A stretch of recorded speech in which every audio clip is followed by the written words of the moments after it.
I thought seeing my husband fighting for his life would be the worst moment of my night. I was wrong.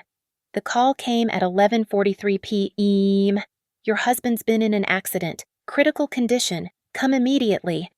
I drove through red lights, my hands shaking on the wheel, praying to any god who'd listen. But when I arrived early and pushed through those ICU doors, I saw something that shattered me more than any diagnosis ever could. His ex-girlfriend was holding his hand, crying over him like she was his wife, like I didn't exist, like the last 8 years of our marriage were nothing. My name is Claire Donovan, and until tonight, I believed my marriage was solid. Not perfect what marriage is, but real, grounded, built on 8 years of shared dreams and whispered promises.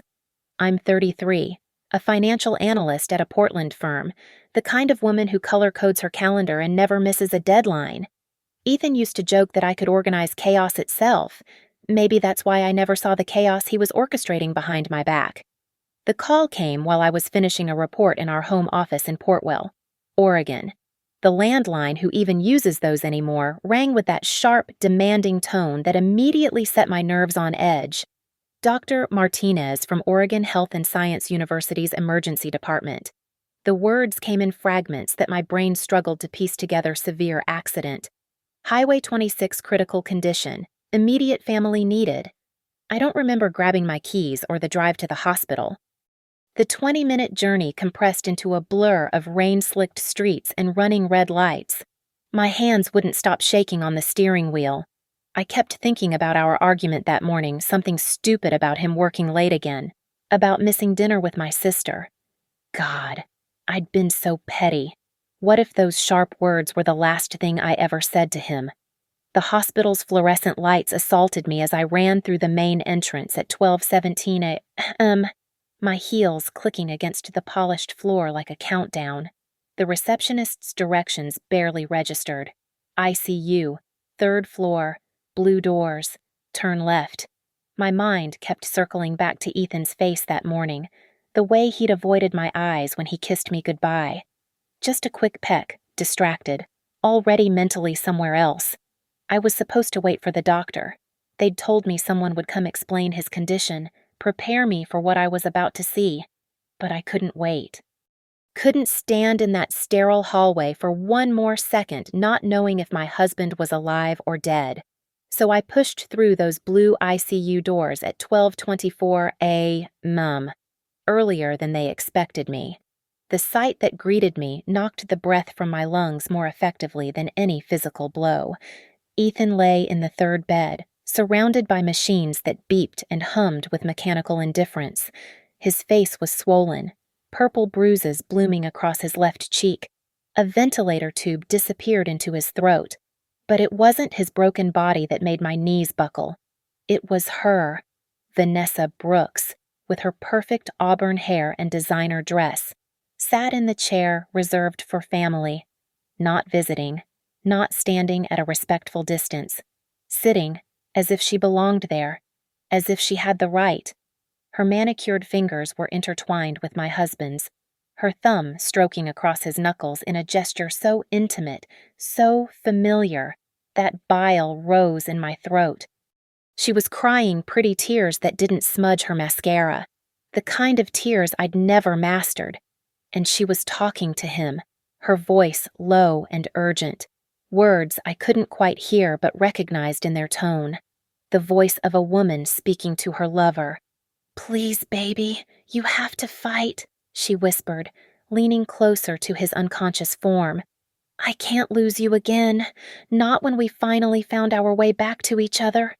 The words hit me like shrapnel, each syllable tearing through the fabric of my reality. Found our way back. Again. The implications crashed over me in waves, each one threatening to pull me under.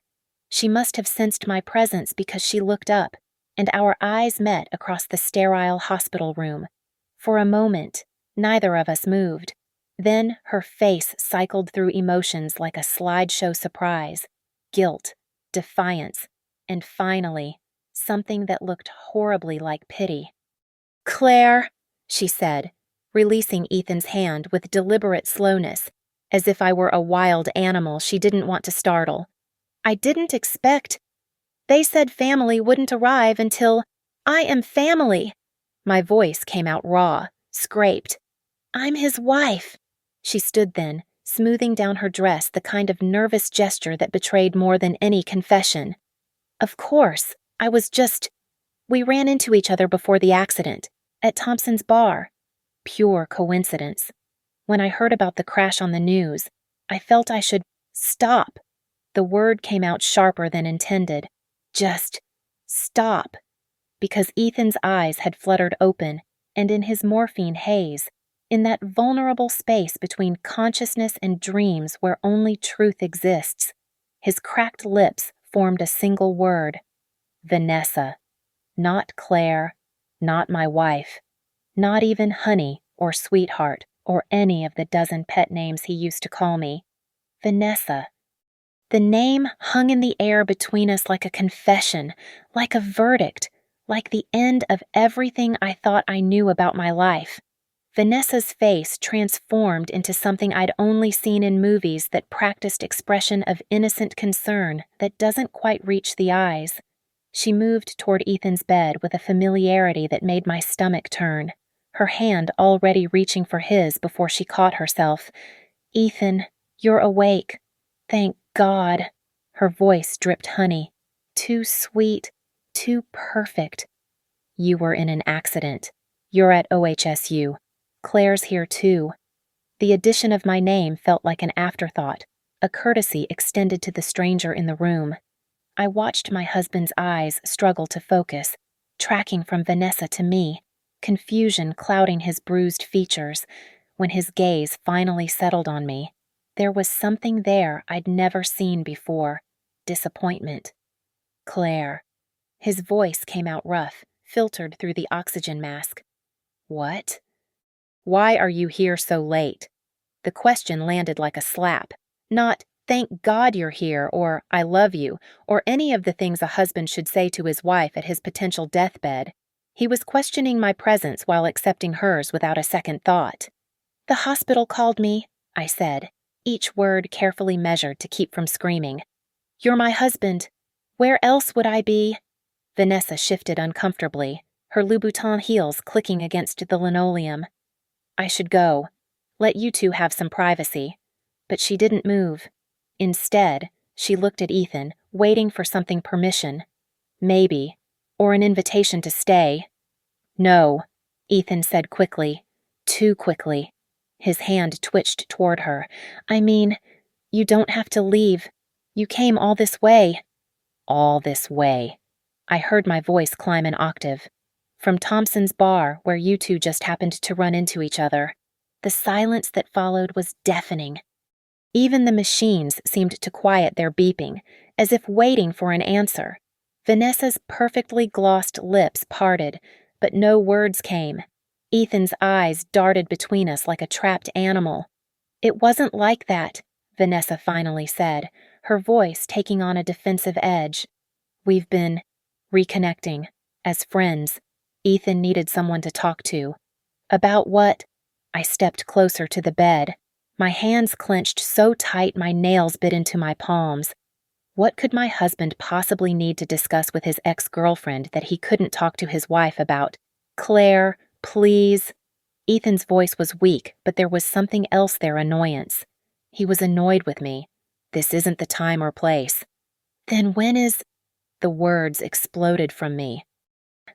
When is the right time to explain why your ex is holding your hand at 1 a.m, why she's crying over you like she has any right to those tears, why you said her name first? Vanessa straightened her spine, and I saw it then, the real woman beneath the perfect exterior, the competitor, the one who'd never really let go. Maybe, she said slowly, deliberately. He said my name because I was the last person he saw before the accident. Because we were together. Together. The word echoed in the sterile room, bouncing off the walls and hitting me from every angle. Together at Thompson's bar. Together at midnight. Together in ways I didn't want to imagine but couldn't stop picturing. How long? I asked. My voice barely a whisper now. How long have you been reconnecting? Ethan closed his eyes, whether from pain or shame. I couldn't tell. Claire. I'm lying here, possibly dying. You're stable, Vanessa corrected quickly, then caught herself. The doctor told me, he mentioned it when I arrived. The doctor told her, like she was family, like she had rights to his medical information. 8 months, Ethan said suddenly, the words rushing out like water through a broken dam. We've been talking for 8 months. It started innocent. Coffee. Catching up. I didn't mean for what? I couldn't feel my legs anymore. For it to become an affair. It's not an affair. But his protest was weak, undermined by the way he couldn't meet my eyes. Then what is it? I looked between them, these two people who had orchestrated my humiliation. What do you call secret meetings and midnight drinks and holding hands in hospital rooms? Vanessa stepped forward, her chin raised in defiance. We call it finding our way back to what should have never ended. Ethan and I, we have history, the kind you can't just erase with a marriage certificate. The cruelty of her words was breathtaking. She stood there in her designer dress and perfect makeup, claiming my husband like he was a prize she'd temporarily misplaced. Get out, I said, my voice steady now, cold as the Portland rain outside. Get out before I call security. She looked at Ethan, waiting for him to defend her, to ask her to stay. The fact that he hesitated, that he actually considered it, was the final crack in my already shattered heart. You should go, Vanessa, he finally said, but his tone was gentle, apologetic. I'll call you later. He'll call her later, like this was just an inconvenient interruption to their reunion. She gathered her purse, her movements graceful even in defeat. As she passed me, she paused, her breath warm against my ear. He was mine first, she whispered, quiet enough that Ethan couldn't hear. And deep down, he always will be. Then she was gone, leaving only the echo of her heels and the suffocating weight of truth in her wake. I didn't go home immediately. Instead, I sat in my car in the hospital parking garage until 4:15 a.m., watching the rain streak down the windshield, creating patterns that made more sense than my life. No tears came. They stayed locked somewhere deep inside, frozen by a cold that had nothing to do with the October weather. When I finally turned the key in our front door, the house felt different. Not physically, everything was exactly where we'd left it. Our wedding photo still smiled from the mantel. Ethan's coffee mug still sat by the sink, unwashed from yesterday morning. But now these objects felt like props in a play I'd been performing without knowing it. I moved through the rooms like a detective at a crime scene, seeing everything with new eyes. The late nights at the office, were they ever real? The weekend conferences that required him to leave Friday evening and return Sunday night, how many were legitimate? The new cologne he'd started wearing 3 months ago, claiming his old one had been discontinued. Who was he wearing it for? In our bedroom, I pulled out his laptop from the nightstand drawer. I knew his password. We'd never had secrets. Or so I'd believed. The irony almost made me laugh, a bitter sound that died in my throat. His email revealed nothing at first. Work correspondence, Amazon receipts, newsletter subscriptions. But then I found it, buried in a folder labeled tax documents. Nobody looks in tax documents. 63 emails from Vanessa. The oldest dated exactly 8 months ago, just as he'd confessed. It was wonderful running into you at the reunion. I've thought about you more than I should admit. I didn't read them all. I couldn't. But I read enough. Enough to know that coffee became lunch, lunch became dinner. Dinner became, I can't stop thinking about you, and Claire doesn't understand me the way you do, and I made a mistake marrying her. I made a mistake marrying her. The words stared back at me from the screen, sent just 2 weeks ago. 2 weeks when he'd been particularly affectionate, bringing me flowers, suggesting we take a vacation to Hawaii for our anniversary. Guilt gifts. I realized now. Consolation prizes for the wife he regretted choosing. The credit card statements told their own story. Charges at restaurants I'd never been to. always for amounts that suggested two people, a hotel charge from last month when he was supposedly at a conference in Seattle. The conference was real. I'd looked it up, but he'd told me the company was covering accommodation. Another lie added to the pile. There was jewelry, too. A purchase from Tiffany 3 weeks ago that never materialized as a gift for me. I wondered if Vanessa was wearing it now, a secret token of their rekindled romance. I moved methodically, screenshot by screenshot, building a digital folder of evidence. Not because I needed proof Ethan had already confessed enough, but because I needed to see the full scope of the betrayal. Every lie had tentacles that reached into different corners of our life together. The most damning discovery came from his location history. Google Maps, ever helpful, had tracked his every movement. Tuesday evenings, when he claimed to be at the gym, he was at Vanessa's apartment in the Pearl District. Saturday mornings, when he said he was golfing with his brother, he was at the same address. The pattern went back months, a constellation of deception mapped out in blue dots and red pins. I found myself studying the timestamps obsessively. 3 hours here, 4 hours there. What did they do with all that stolen time? Did they talk about me? Laugh about how oblivious I was? Did she give him advice on how to handle me? How to keep me placated while they conducted their affair? The photo that finally broke through my frozen calm was hidden in his cloud storage. Ethan and Vanessa at what looked like the coast, probably Cannon Beach based on the distinctive rock formation in the background, his arm around her waist, her head on his shoulder, both of them glowing with the kind of happiness I hadn't seen on his face in months. The date stamp showed 3 weeks ago, the weekend he'd claimed his college friend needed help moving. I stared at that photo until my eyes burned. They looked like a couple, not two people having a clandestine affair, but a real couple, comfortable and easy with each other. The way we used to look before the distance crept in, before the late nights and mysterious phone calls and the slow erosion of everything I thought we'd built. The sun was rising by the time I finished my investigation, painting the sky the color of a fresh bruise. I sat at our kitchen table, would it always be our table, surrounded by the evidence of my husband's double life: bank statements, email prints, location maps, photos. The prosecution's case laid out in neat piles. But I didn't cry. Not a single tear. Instead, something else was building inside me, something harder and sharper than sadness. It started as a small flame of anger, but grew into something more refined, more purposeful: revenge. Not the messy, emotional kind that ends with thrown dishes and screaming matches. No, this would be something more elegant, more complete. Ethan and Vanessa had spent 8 months carefully constructing their deception. I would take my time too. As I made coffee with mechanical precision, my phone buzzed. A text from Ethan's mother. Just heard about the accident. On my way to the hospital. Vanessa called to let me know. Such a thoughtful girl, Vanessa called her. Of course she did. And in that moment, I understood the full scope of what I was facing. This wasn't just about Ethan and his ex. This was about a network of betrayal that possibly included his family, people who were supposed to be my family too. I typed back a simple response: "I'll meet you there."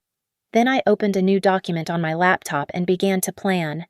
My best friend Melissa met me at the coffee shop on Northwest 23rd Avenue at 10:30 a.m., 2 days after the hospital incident. I'd chosen this place specifically public enough that I had to maintain composure, private enough for the conversation we needed to have. "You look like hell," she said, sliding into the booth across from me. "Thanks. That's what I was going for." I pushed a cup of her favorite lavender latte across the table. "I need information. Mel."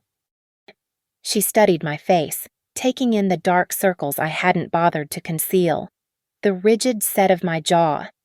"This is about Ethan and Vanessa. Isn't it I heard she was at the hospital?" The casualness of her statement hit like cold water. "You knew. I suspected." She wrapped her hands around the cup, not meeting my eyes. "Claire, I wanted to tell you, but I wasn't sure. You can't destroy someone's marriage on suspicion." but you can watch it get destroyed from the sidelines." The bitterness in my voice made her flinch. "That's not fair. Nothing about this is fair." I pulled out my phone, showing her the photo from Cannon Beach. 3 weeks ago. "When did you start suspecting?" Melissa sighed, her shoulders dropping. "The alumni reunion in February. David and I saw them there, and something seemed off. They were too friendly, too familiar.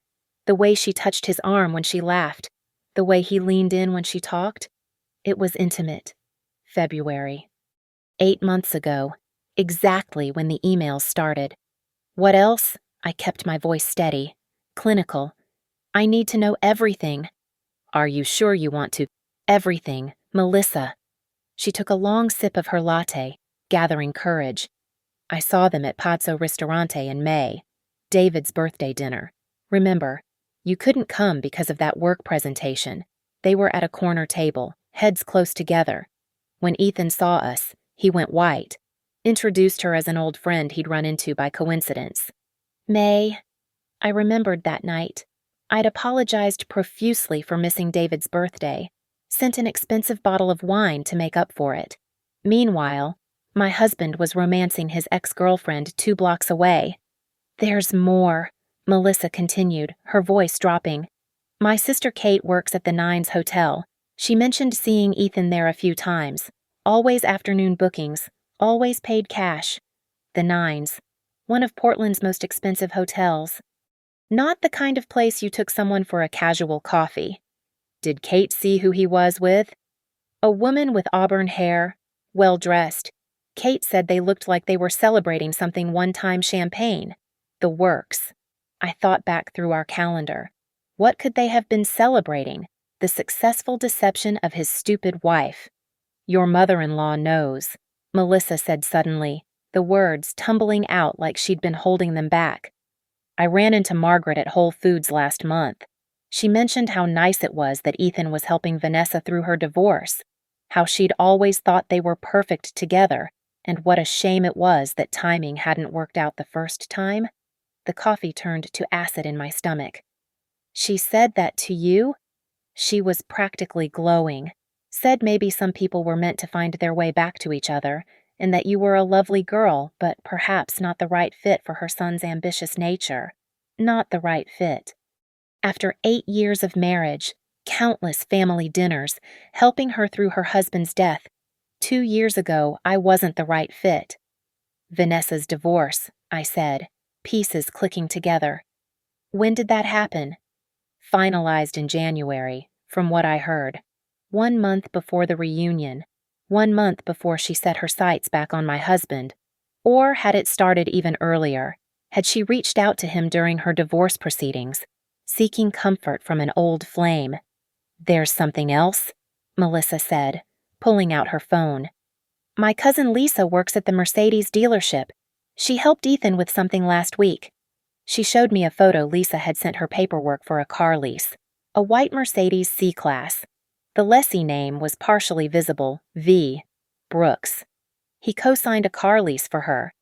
Lisa said he seemed nervous, kept saying it was just helping out a friend in need, paid the down payment in cash. I calculated quickly. The down payment on a Mercedes would be at least $5,000. $5,000 from our joint savings. Money we'd been putting aside for a house renovation. Why didn't anyone tell me? My voice cracked for the first time. Why did everyone just watch this happen?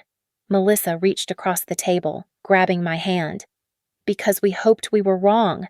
Because accusing someone's spouse of cheating when you're not 100% sure is a friendship-ending move. Because Margaret made it seem like you knew and were okay with it.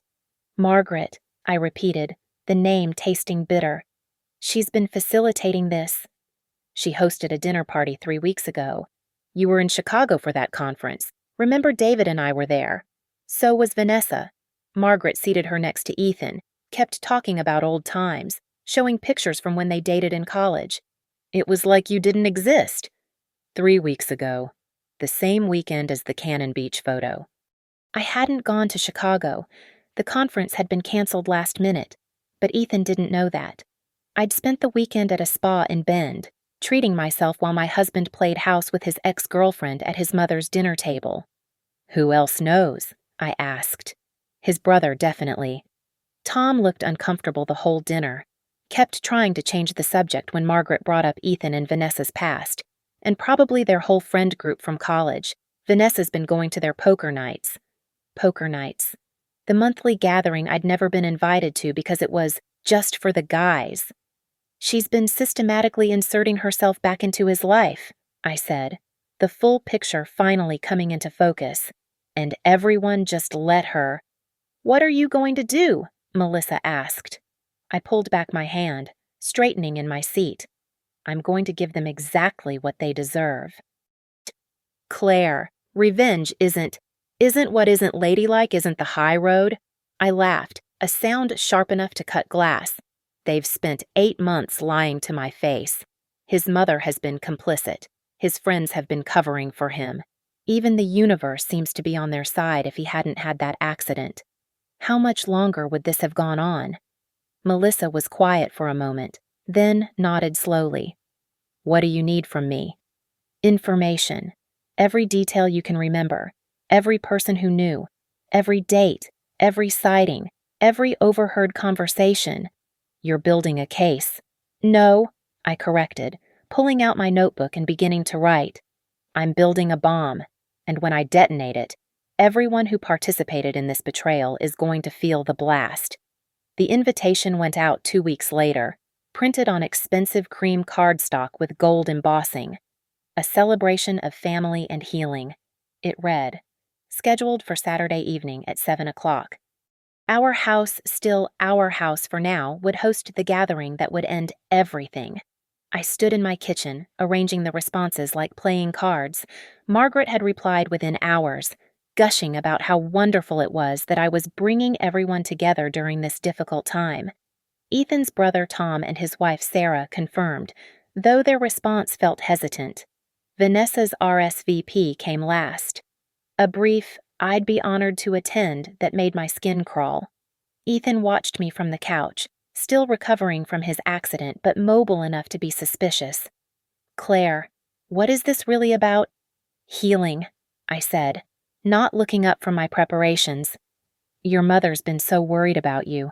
She mentioned how nice it's been that Vanessa's been such a support to the family. He shifted uncomfortably. About that. We need to move forward, don't we?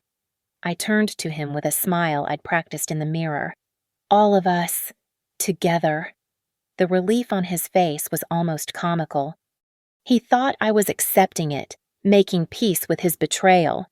You're amazing. You know that. I know exactly what I am. I'd spent 2 weeks perfecting every detail. The menu featured all of Ethan's favorites, the same dishes I'd cooked for our anniversary dinners. The wine selection included a particularly expensive Bordeaux I'd been saving for a special occasion. The dining room was transformed with candles and fresh flowers, looking exactly like it had for our rehearsal dinner 8 years ago. But the centerpiece of my preparation was hidden in my study, a presentation I'd crafted with meticulous care. Every email, every receipt, every photograph arranged in chronological order, a story told in evidence, irrefutable and devastating. Melissa helped me test the projection system the night before, ensuring every image would display in crystal clarity on the white wall I'd cleared of family photos. This is brutal, she said, watching the test run. This is honest, I corrected. Saturday arrived gray and drizzling. Perfect weather for an ending. I spent the day cooking, each dish prepared with the same precision I'd once reserved for showing love. Now it was something else, a countdown to revelation. Margaret arrived first at 6:45, carrying a bouquet of lilies. Darling, you look wonderful. She lied. I'd lost 12 pounds since the hospital, and it showed. You too. Margaret. I accepted the flowers with grace. I'm so glad you could come. I know how important family is to you. She beamed, missing the edge in my words. Vanessa's coming. Isn't she such a thoughtful gesture, including her? She's been through so much with her divorce. Yes, poor Vanessa, I agreed. ending a marriage must be devastating. Tom and Sarah arrived next, Sarah clutching a wine bottle like a shield. Tom couldn't meet my eyes, confirming what I'd suspected he knew everything. Vanessa made her entrance at 7:15, fashionably late in a red dress that would have been inappropriate for any genuine gesture of family healing. She'd chosen it deliberately, a power move disguised as fashion. "Claire," she said, air-kissing my cheek. "This is so mature of you." "I believe in giving people what they deserve," I replied. Ethan wheeled himself to the dining room he could walk, but was milking the sympathy factor. The table was set with our wedding china, each place card positioned precisely. I'd seated Vanessa directly across from me, where I could watch every micro-expression when the moment came. Dinner progressed with painful small talk.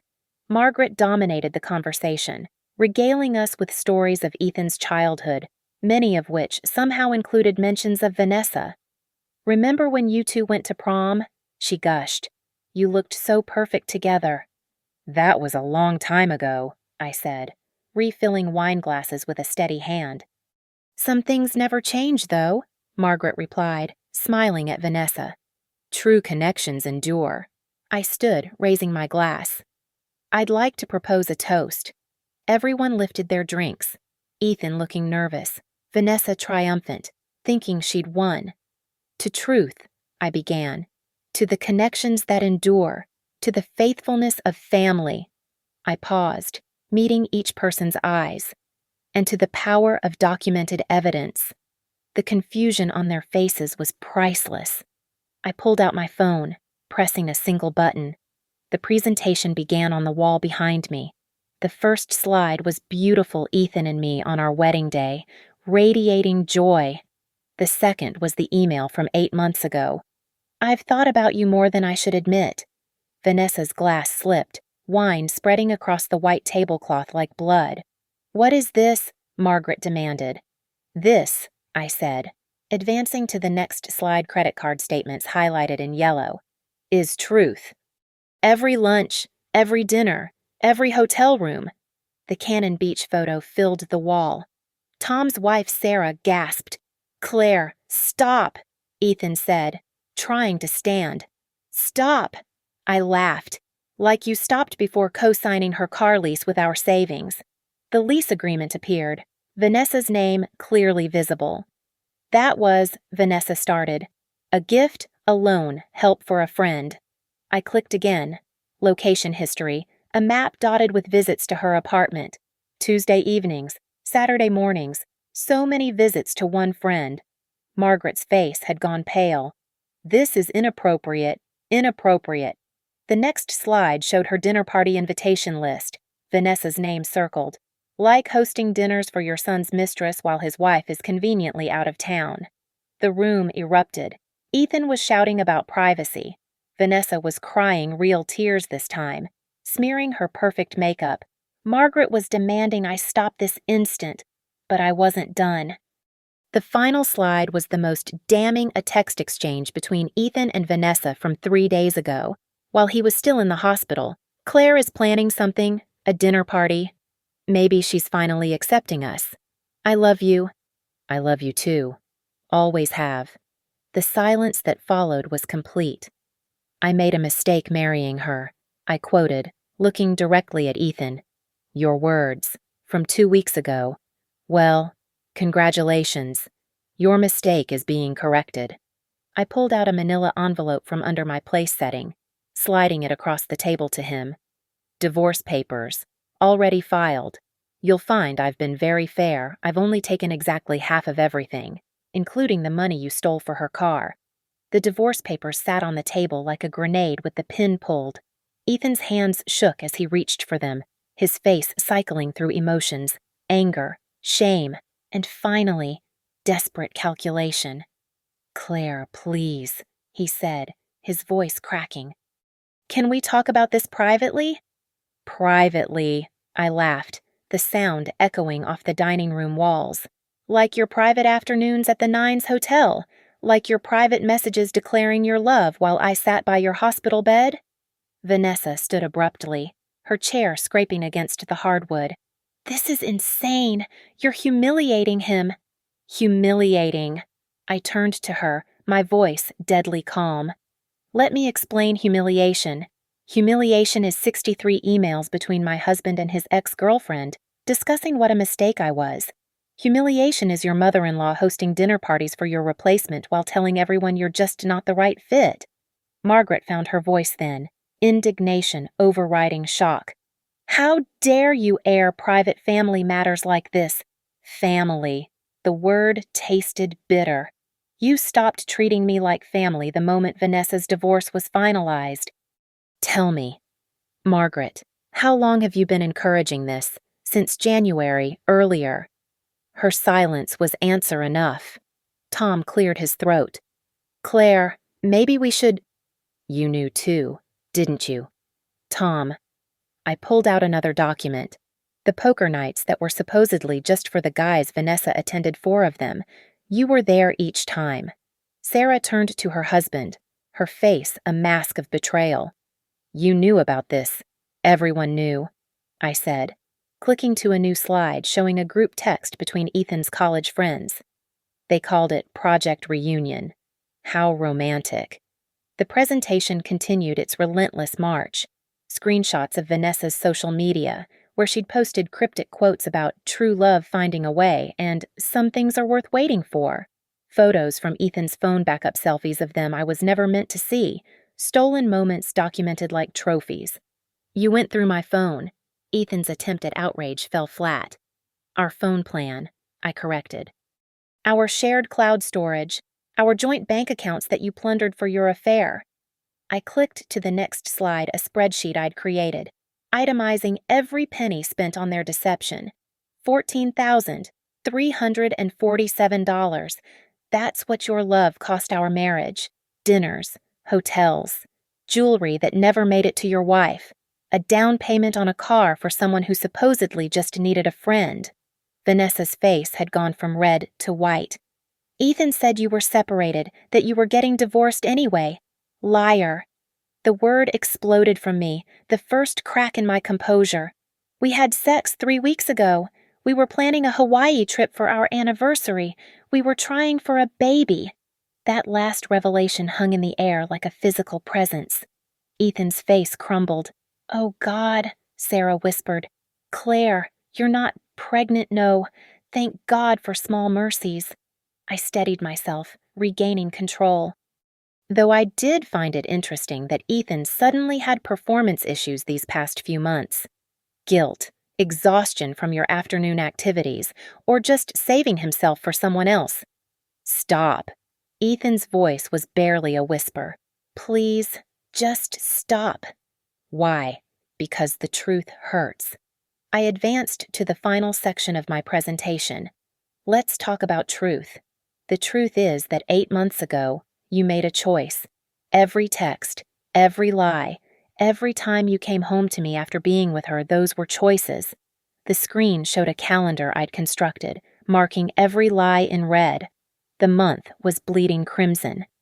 But my favorite discovery, I continued, my voice gaining strength, was this. The final image filled the wall, a wedding venue booking confirmation from 2 weeks ago, the Sentinel Hotel, reserved for next September under Vanessa's name. The room erupted. Sarah gasped. Tom cursed. Margaret's mouth opened and closed like a fish out of water. You were planning your next wedding while still married to me, I said, looking directly at Ethan. Tell me, were you going to wait for the divorce to be final, or just commit bigamy? We weren't, Vanessa started, but Ethan cut her off. It was just an inquiry, he said weakly. We were just looking. At venues. At a future you'd already planned. I walked around the table, each step measured. Did you plan to have Margaret give the same mother of the groom speech, recycle the same vows you made to me? I stopped at my place setting, picking up my untouched wine glass. Here's what's going to happen. Ethan, you'll sign the divorce papers tonight. You'll move out by Monday. I've already arranged movers. Your belongings will be in storage unit 47 at Portland Self-Storage. The key will be with your mother. You can't just, Margaret started. I can and I will. It's my name on the mortgage. Margaret. A gift from my parents for our wedding. Ethan's name was never added. We were waiting until he paid off his student loans. I smiled at the irony. Procrastination finally worked in my favor. I turned to Vanessa. You won. You get him. The lying, cheating version who'll do to you exactly what he did to me when someone new catches his eye. Enjoy looking over your shoulder for the next 8 years. Claire. Ethan reached for me, but I stepped back. Don't. You don't get to touch me anymore. You lost that right the first time you touched her. I set down my glass and pulled out my final prop, a small gift bag I'd hidden behind my chair.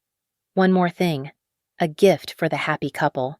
Vanessa reached for it tentatively, pulling out a picture frame. It was their Cannon Beach photo, the one where they looked so perfect together, but I'd had it engraved Built on Lies 2024. Something to remember this by, I said, because everyone here will. Every friend, every family member, everyone in your social circle will know exactly how your relationship started, not a romance rekindled, but an affair that destroyed a marriage. The room was silent except for Vanessa's quiet, sobbing, ugly tears this time, the kind that revealed the person beneath the perfect exterior. I think we're done here, I announced, walking toward the door. Feel free to finish dinner. After all, I'd hate for the food to go to waste, unlike my 8 years. As I reached the doorway, I turned back one last time. Oh, and Ethan, your mother was right about one thing. I wasn't the right fit for your ambitious nature. I was better. I was faithful. The house emptied within 20 minutes of my exit. I watched from my upstairs bedroom window as they scattered like roaches exposed to light, Margaret helping Ethan to her car, Vanessa fleeing in her new Mercedes, Tom and Sarah leaving in separate vehicles. The death of a marriage, witnessed and documented. By midnight, I'd changed every lock in the house. The locksmith, a woman named Jamie who'd seen enough middle-of-the-night calls to recognize the situation, worked efficiently and without questions. Fresh start, she said simply, handing me the new keys. Good for you.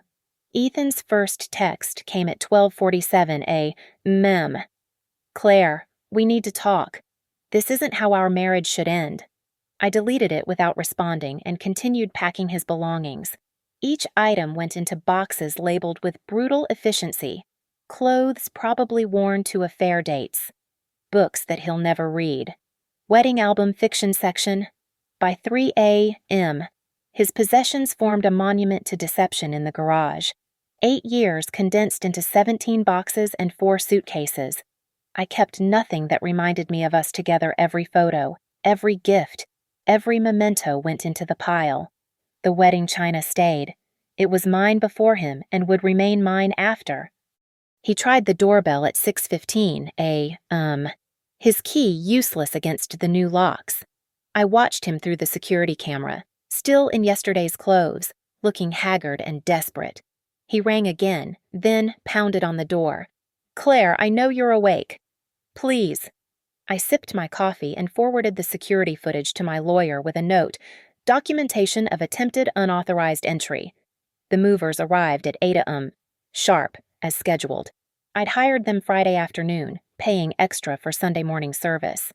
They loaded his life into their truck with professional indifference while Ethan stood on the lawn, alternating between pleading and threatening. You can't do this. I have rights. Actually, I said through the Ring doorbell speaker, you don't. Check the lease agreement you never bothered to read. Sole occupancy clause. Your mail forwarding to your mother's address starts tomorrow. Why, Margaret arrived as the movers pulled away, her Lexus screeching to a stop in my driveway. She emerged in full battle mode, her church clothes impeccable despite the chaos. This is unconscionable, she declared to the empty street. 30 days. The law requires 30 days' notice. The law requires 30 days for tenants. I replied through the speaker. He's not a tenant. He's a guest who overstayed his welcome by about 7.5 years. She hammered on the door. Open this door immediately. We're family. We were family, I corrected. Until you decided Vanessa was a better investment. How's that working out for you? The email to both families went out at noon, CC'd to our entire friend group. I'd debated whether to go nuclear, but they'd made the choice for me when they'd all conspired in the deception. Dear friends and family, by now you've heard various versions of last night's dinner party. Let me provide clarity. Ethan and I are divorcing due to his 8-month affair with Vanessa Brooks, conducted with the knowledge and apparent approval of several of you. To those who knew and said nothing, your silence was complicity. To those who actively helped hide the affair, your betrayal is noted. To those finding out now, I apologize that you had to learn this way. The divorce papers have been filed. Please direct any future communication regarding Ethan to his mother, Margaret, who was instrumental in facilitating this relationship. I wish them all the happiness they deserve. Claire. My phone exploded with messages. I read none of them, instead forwarding everything to a folder labeled Evidence and blocking numbers one by one. Ethan's number, Margaret's, Tom's, every mutual friend who'd known and stayed silent. Vanessa's call came through on a number I didn't recognize, probably a friend's phone. Claire, please listen. I hung up and blocked that number too. By 6 p.m. I'd established a new routine in my Ethan-free house. The silence was different now, not empty, but peaceful. I'd removed every trace of him, redecorating in real time. His office became a yoga room. His man cave transformed into a library. Our bedroom, my bedroom got new sheets, new curtains, a new energy. The doorbell rang at 8:23 p.m. The camera showed Melissa with takeout bags and wine. Thought you might need company, she said when I opened the door. I need solitude, I replied, but took the wine. Tough. You get friendship instead. She pushed past me into the kitchen. Sarah left Tom. Did you know I hadn't? Because he knew about the affair. Because he knew and made her look like an idiot at your dinner party. She's staying with her sister. Melissa uncorked the wine with practiced ease. Your email has gone viral in our social circle. By the way, 3 other wives are now questioning their husbands' poker nights. Good. We sat in my newly rearranged living room, eating Thai food from containers while Melissa filled me in on the fallout. Ethan was staying with Margaret. Vanessa had tried to go to his apartment, but Margaret had turned her away apparently. The public humiliation had dampened her enthusiasm for her son's chosen woman. She called Vanessa a homewrecker, Melissa reported, which is rich, considering she was the one setting up their reunions. Accountability is uncomfortable when you're forced to wear it publicly. At 10 p.m., I signed into the joint bank account one last time, transferring exactly half of everything to my new individual account. I screenshot the transaction, the balance, the history, everything that showed I'd taken only what was mine. Then I removed myself from the account and closed that chapter. A text from an unknown number appeared at 11:45 p.m. You destroyed everything. I didn't need to ask who it was. I typed back, no. I revealed everything. You destroyed it 8 months ago. Then I blocked that number too and turned off my phone.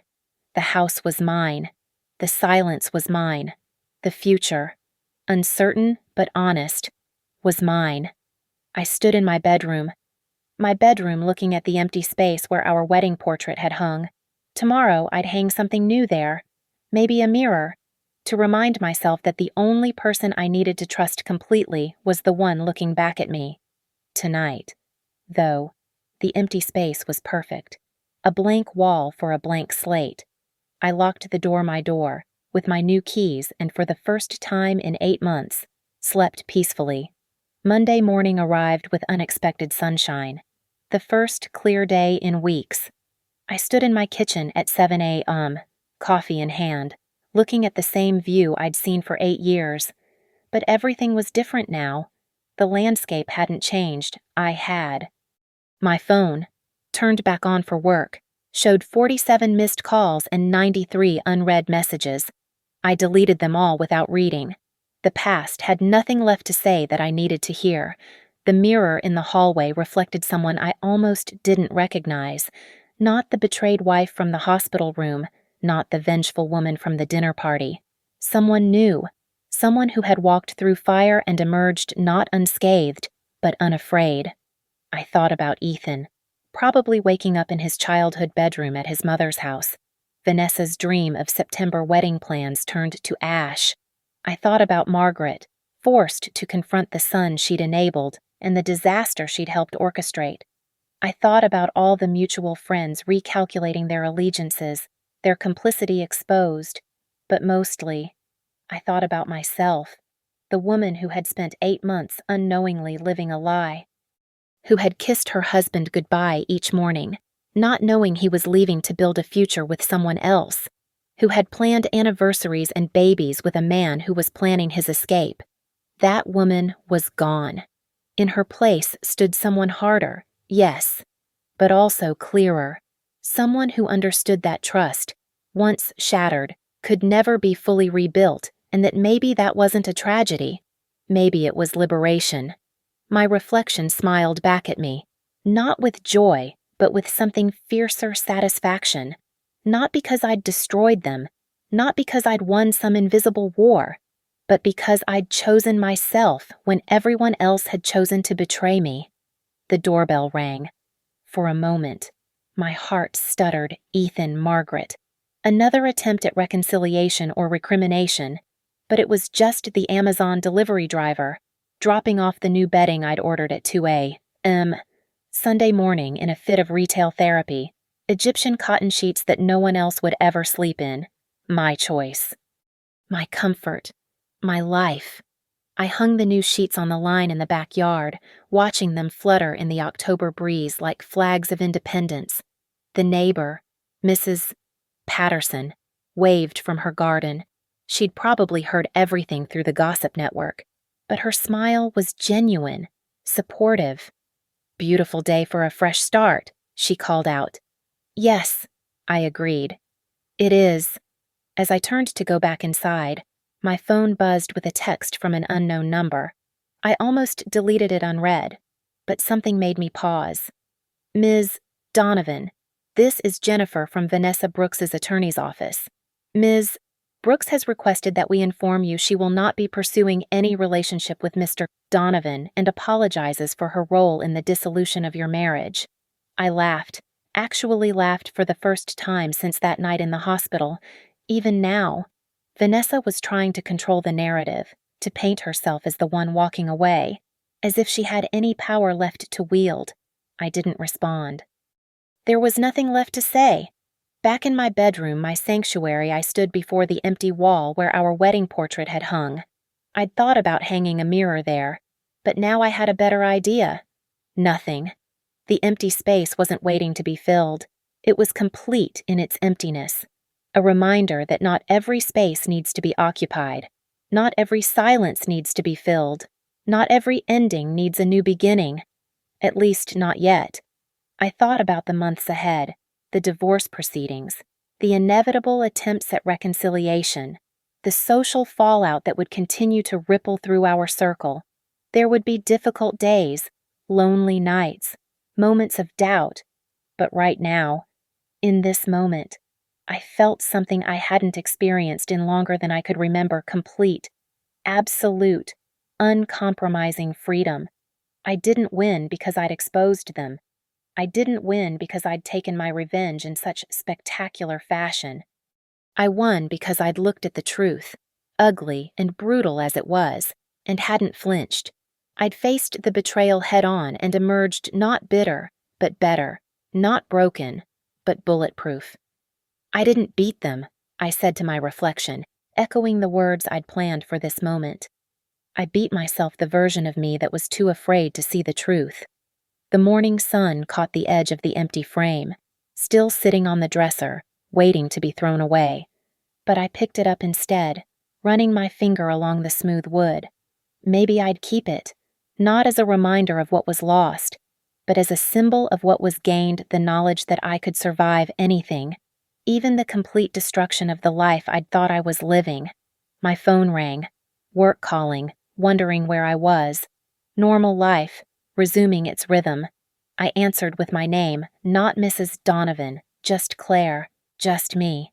And for the first time in 8 months, maybe 8 years, that was exactly who I wanted to be. The door closed behind me as I left for work, the new locks clicking with satisfying finality. Not an ending, not a beginning, just truth, just freedom, just enough. Thank you so much for listening to this story. I'd love to know where you're listening from. Please share in the comments below so we can connect. Don't forget to subscribe to the channel and share your thoughts on Claire's journey. What would you have done in her situation? Let's discuss in the comments.